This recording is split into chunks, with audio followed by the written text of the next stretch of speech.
आज भी मैं एक बात बताऊं, पटना में चले जाइए, आज भी अगर हम चमार कह देंगे मुझे भाड़ा पर रूम नहीं मिलता। आपके ऊपर इल्जाम एक लगा था ईसाई धर्म को लेकर के। अच्छा 4 महीना हो गया, कितना लोग का मैं धर्मांतरण कराया तो नहीं बताइए तो, उनसे जाके सवाल पूछिए तो, कितना लोग को मैं ईसाई बनाया बताइए, पूछिए उनसे।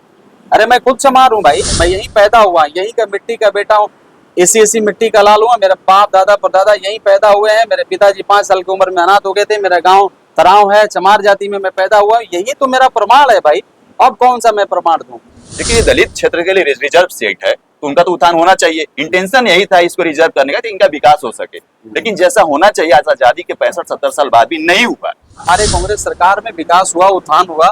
मैं आपको बताना चाहता हूं कि कांग्रेस के सरकार में खास तौर पर SC ST का, कुदरा में ये ना बड़ा सा स्कूल है SC ST का, ये सासाराम का पार्लियामेंट ऐतिहासिक वोट दिया मुझे। बिल्कुल उतना वोट आज देख लीजिए गूगल में सर्च करके, 5,13,000 वोट किसी को नहीं मिला आज तक। सभी लोगों से, सासाराम पार्लियामेंट के जनता से, कि बहुत जल्दी आपका सारे मुद्दा को सदन में मैं उठाऊंगा। एक अफवाह फैलाया गया था मेरे चुनाव में कि ब्राह्मण समाज और राजपूत समाज हमें वोट नहीं दिए हैं। वहाँ पे योगी जी ने एक बयान दिया, कटेंगे बटेंगे तो कटेंगे। इसी पे तो लगभग कहीं ना कहीं बहुत ज्यादा वोट प्रभावित हुआ है। बटेंगे तो कटेंगे। अगर उनका सोच ये है कि हम हिंदू एक हो जाएं और हम मुस्लिम को अलग कर दें, ऐसा थोड़ी नहीं होने वाला है। कांग्रेस पार्टी सेकुलर पार्टी है। अभी आपने कहा कांग्रेस जो है एक सेकुलर पार्टी। कुछ दिन पहले राहुल गांधी जी कहते हैं जातीय जनगणना को लेकर के, आज भी जहां भी जाते हैं इस पे जिक्र करते हैं कि जातीय जनगणना होना चाहिए, बिहार में हो गया, भारत में होना चाहिए। मोदी जी ने ये कहा कि हिंदुओं की जातीय जनगणना की बात करते हैं आप, मुसलमानों की जातीय जनगणना की बात क्यों नहीं करते हैं? अरे नहीं, ये गलत है। कौन कहा? मोदी जी ने कहा है। मतलब हिंदू स्वाभिमान यात्रा निकाल रहे हैं, हम भी दलित स्वाभिमान यात्रा निकालें, हम भी हिंदू तो दलित तो हिंदू भी आते हैं ना। और देखिए इसको आप छुपा नहीं सकते, हम चमार जाति से हैं, इसको हमने फिल किया है बहुत सारा जगह में। आज भी हमारे घर में लोग आते हैं, मैं सांसद हूँ, बहुत सारे ऐसे लोग आते हैं जो हमारे गिलास में अभी भी पानी नहीं पीते।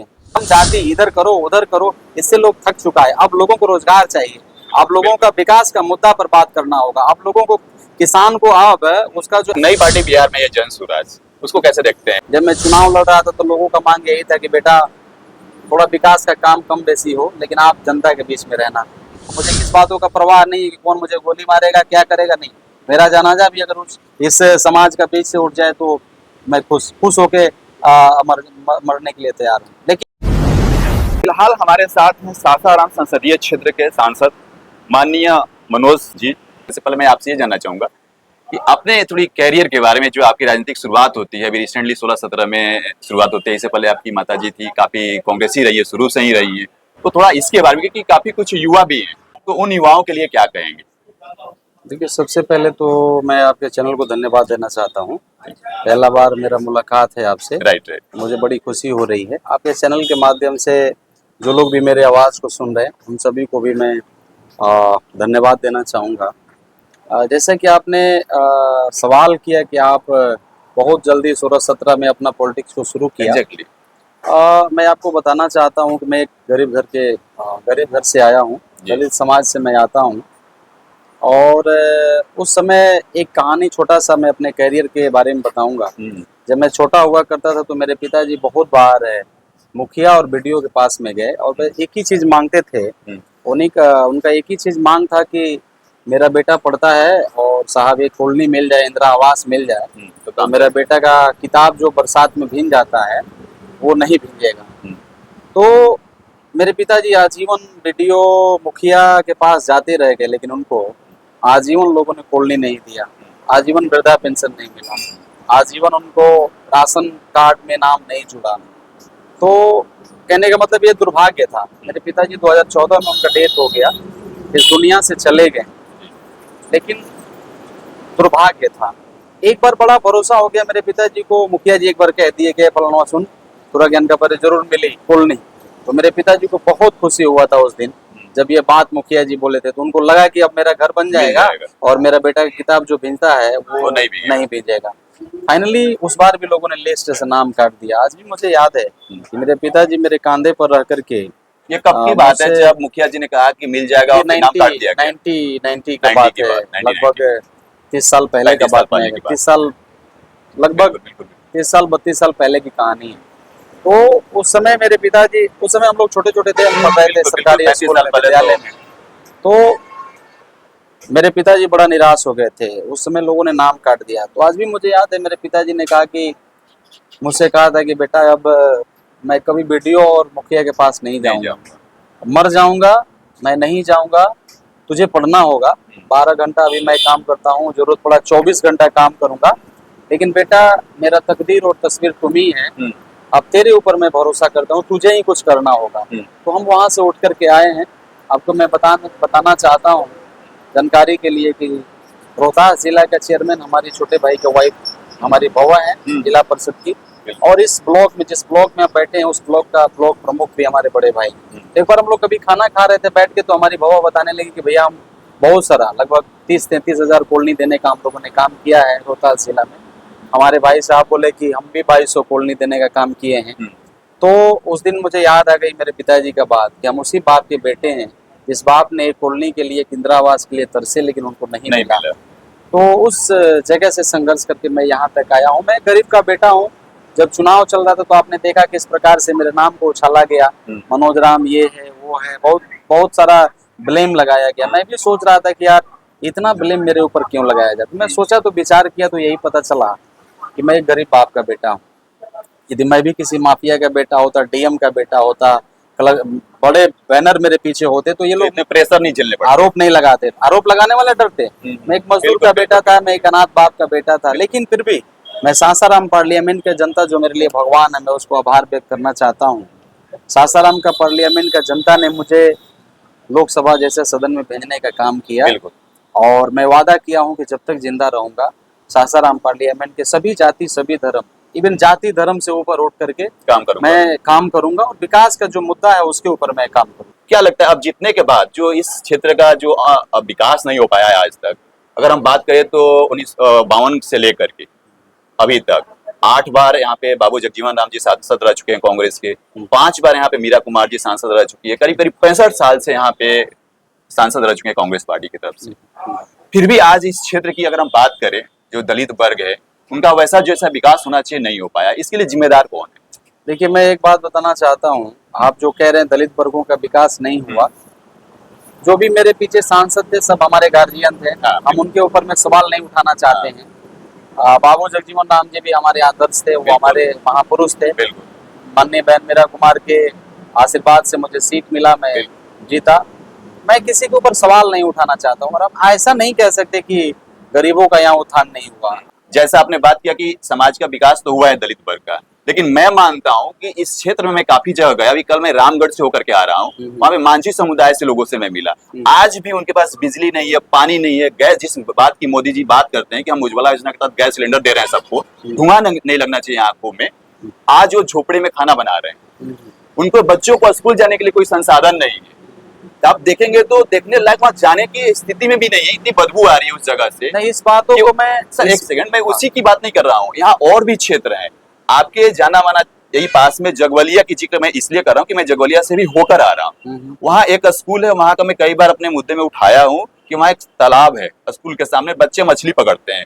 क्या बच्चे जाते हैं स्कूल पढ़ने या मछली पकड़ने? मैंने डीएम और डीईओ हैं, उनको मैंने एप्लीकेशन दिया कि इस तालाब को भरा जाए, आज भी उसको नहीं भरा गया। वहां जाने के लिए कच्चे रास्ते हैं, और वहां का जो दलित वर्ग है आज भी झुग्गी झोपड़ी, और करीब स्थिति वैसे ही है जैसा होना चाहिए वैसा नहीं है।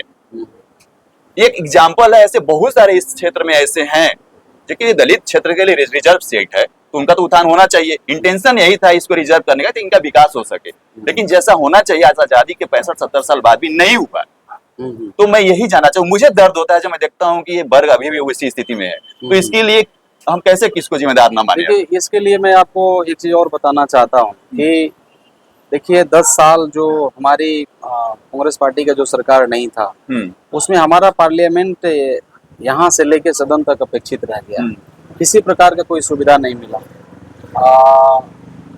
मैं कोई सवाल नहीं उठा सकता किसी के ऊपर में। 10 से पहले 2014 से पहले तो कांग्रेस ही थी सर, कांग्रेस थी, लेकिन मैं आपको बताना चाहता हूँ कि उस पीरियड में अगर देखिएगा, हमारे पीरियड में कांग्रेस की जब सरकार थी तो इतना बड़े तादाद में बेरोजगारी नहीं था, इतना बड़े तादाद में भूखमरी नहीं था, इतना बड़े तादाद में महंगाई नहीं था।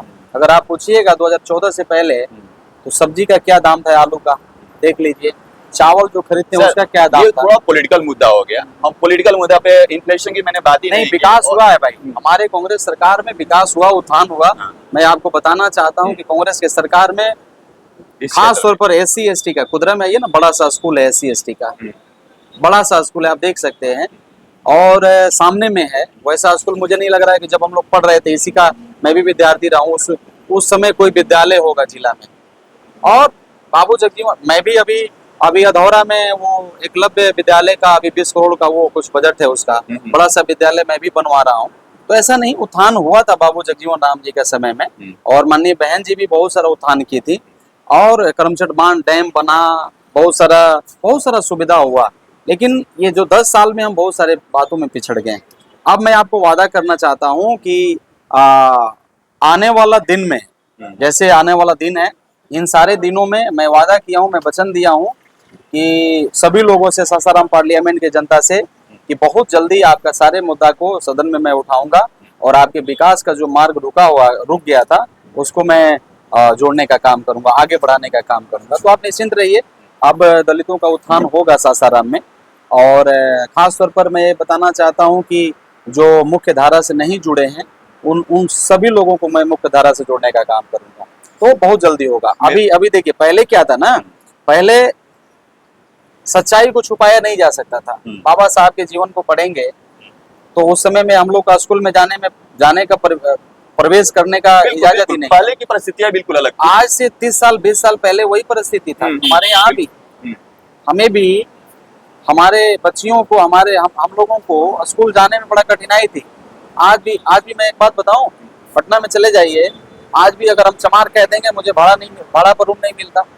ऐसा है क्या? ऐसा है, आप पता कर लीजिएगा। अच्छा। मेरा एक भतीजा रहता है वहाँ, पढ़ता है, वो बहुत सारा जगह रूम खोजा, और 2-3 जगह जाके कहा तो लोगों ने पूछा किस जाति से हैं, तो चमार है, रूम नहीं दिया।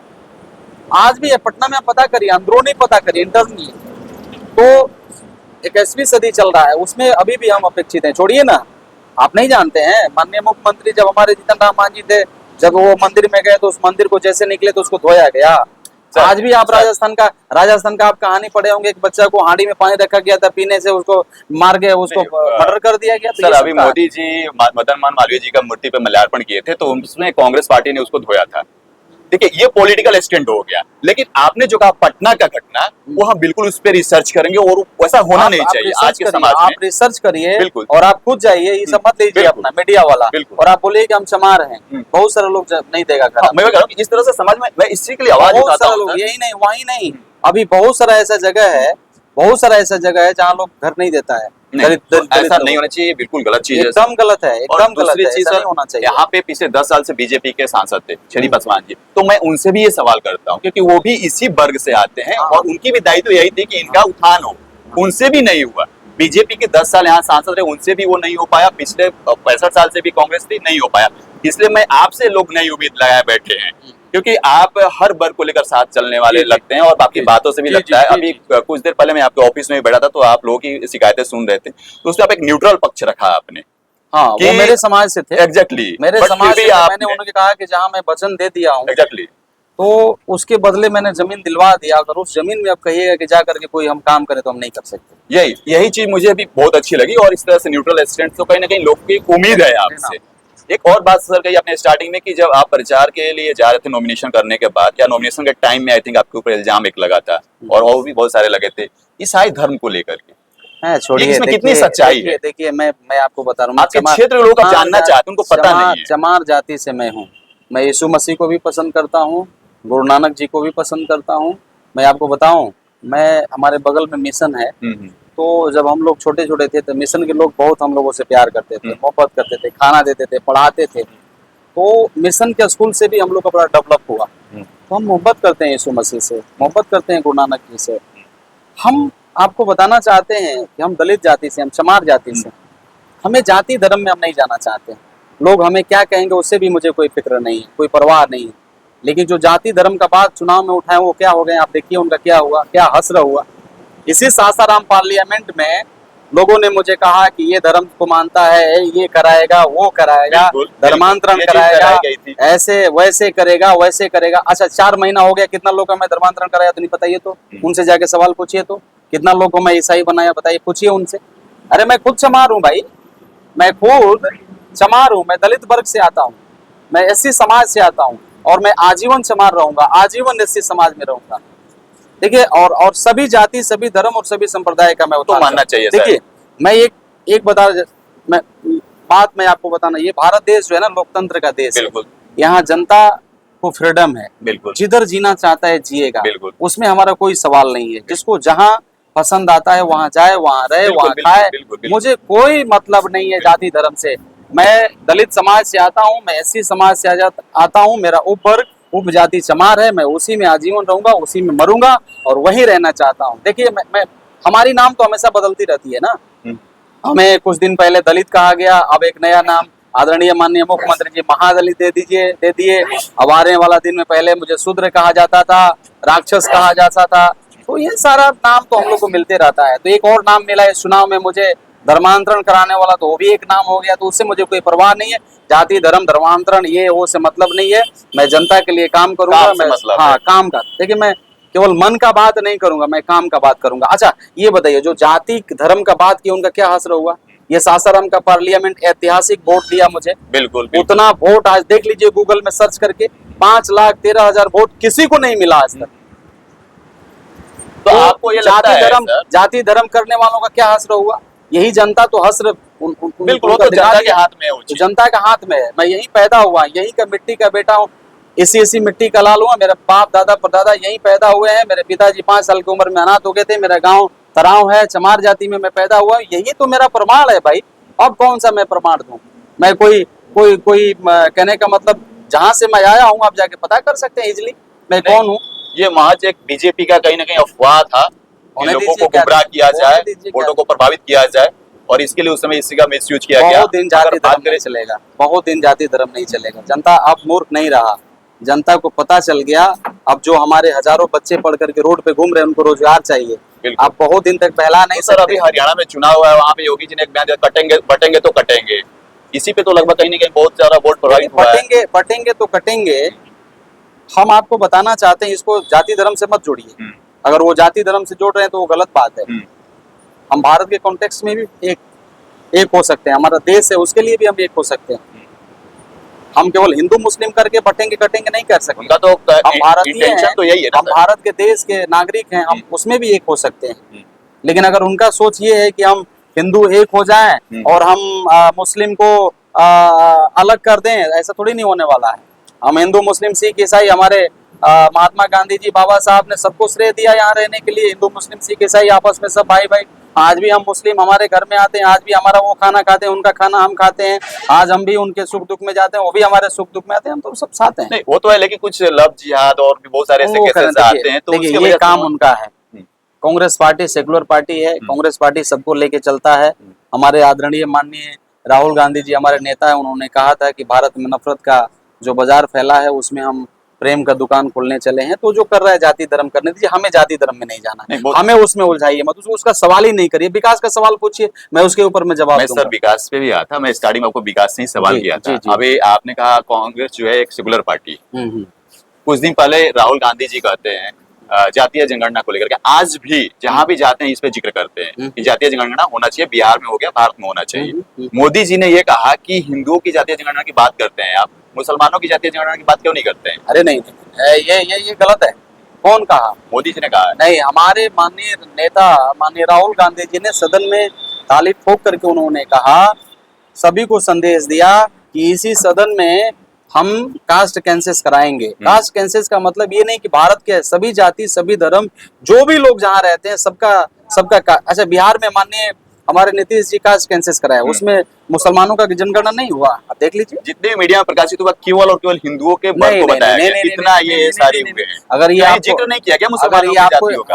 अगर आपका ये इन्फॉर्मेशन है तो गलत इन्फॉर्मेशन है। मैं आपको बनाना चाहता हूँ, उसमें भी आपने देखा होगा शेख का, आप देखिए शेख का, आप देखिए शेख का, आप देखिए उसमें पठान का नाम आया कि नहीं आया, उसमें देखिए पसमादा का आया कि नहीं आया। देखिए बिहार के कॉन्टेक्स्ट में मैं बोल रहा हूँ, आपका अगर न्यूज है तो उसमें भी देख सकते हैं। शेख का, पठान का, पसमानदा ग्रुप का, तो सब आया। ऐसा नहीं, सभी जाति सभी धर्म का यहाँ हुआ जनगणना। जितने भी जाति हैं भारत देश में, बिहार देश में, सबका हुआ। उसी प्रकार से हमारे राहुल गांधी जी बोल रहे हैं कि भारत में सबका होना चाहिए और जिसकी जितनी भागीदारी है, जिसकी संख्या है उसके अनुसार उसको मौका मिलना तो चाहिए। कांग्रेस के हिसाब से गिरिराज सिंह का जो हिंदू स्वाभिमान यात्रा निकल रहा है वो भी कहीं ना कहीं देखिए, हिंदू स्वाभिमान यात्रा, अब मैं आपको बताना चाहता हूँ कि वो यात्रा निकाले, लेकिन हिंदू उनका यात्रा निकालने से पहले भी स्वाभिमानी था, यात्रा निकाले हैं तो भी स्वाभिमानी हैं हम लोग, आगे भी रहेगा। और आगे भी स्वाभिमानी रहेंगे। हिंदू, वो उनका स्वाभिमान यात्रा से कोई फर्क पड़ने वाला नहीं है। हिंदू जो थे वो हैं, हम रहेंगे, उनका यात्रा यात्रा से कोई मतलब नहीं। वो निकालते रहे। हम हिंदुस्तान के रहने वाले लोग हैं, हिंदू समाज के रहने वाले लोग हैं। अगर आपको उनका मन में लग रहा है कि अच्छा ये बताएं, वो कहने का मतलब हिंदू स्वाभिमान यात्रा निकाल रहे हैं, हम भी दलित स्वाभिमान यात्रा निकालें, हम भी हिंदू तो दलित तो हिंदू भी आते हैं ना। हमें मंदिर में जाने की कहाँ आजादी था? पहले नहीं था, अब तो है ना। अगर हम हिंदू हैं तो हमें दलित क्यों कहा गया, शूद्र क्यों कहा गया, महादलित क्यों कहा गया, हमें राक्षस क्यों कहा गया? हम भी कह रहे हैं कि हम हिंदू का भाग हैं, लेकिन आप समझे तब तो हमें छुआछूत क्यों किया गया? हमारे घर में क्यों नहीं पानी पीते हैं लोग? हमारे घर में हमें आज भी बहुत सारे मंदिर में जाने की क्यों नहीं आजादी है? क्यों उनका जाने का आजादी है? क्या हम मनुष्य नहीं है? इसी पर दलित लोग हम समझ जाते हैं कि लग रहा है कि हम लोग उसका भाग नहीं है, इसलिए लोग हमसे घृणा करते हैं। और देखिए, इसको आप छुपा नहीं सकते, हम चमार जाति से हैं, इसको हमने फील किया है बहुत सारा जगह में। आज भी हमारे घर में लोग आते हैं, मैं सांसद हूँ, बहुत सारे ऐसे लोग आते हैं जो हमारे गिलास में अभी भी पानी नहीं पीते हैं। मैं आपको सच आज अभी भी भाई बोल देना ना, पानी पिए, हम भूखे हैं, हमारा ये है, हम ये व्रत किए हैं, तो मैं समझ जाता हूँ। रैली भी पिए हो या ये भी हो सकता है, ये भी हो सकता है, लेकिन मैं कभी कभी फील किया हूँ। अच्छा, यहाँ बोल के जा रहे हैं कि हम भूखे हैं और उस मोड़ पर जाके पानी पी लेंगे तो क्या कहेंगे? तो गलत है। मुझे तो पता चल गया ना। आप मेरे घर में आके बोले कि हम भूखे हैं और वहां जाके पानी पी लिए, चाय पी लिए, तब मुझे फील हुआ कि इसका मतलब लग रहा है कि मेरे गिलास में वो पानी नहीं पीना चाहते।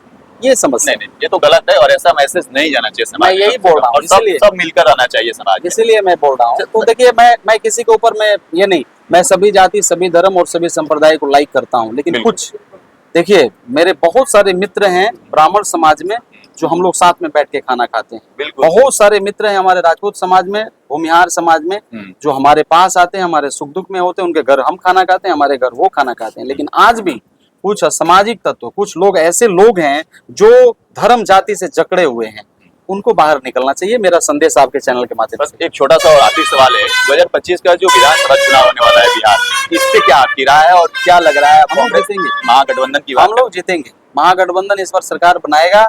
मैं पूरे गारंटी के साथ कहना चाहता हूं कि जिस प्रकार से माननीय तेजस्वी यादव जी ने, आपने देखा होगा कि 17 महीना का अपने कार्यकाल में 3 से 4-5 लाख लोगों को जो नौकरी दिया, वो एक ऐतिहासिक नौकरी था।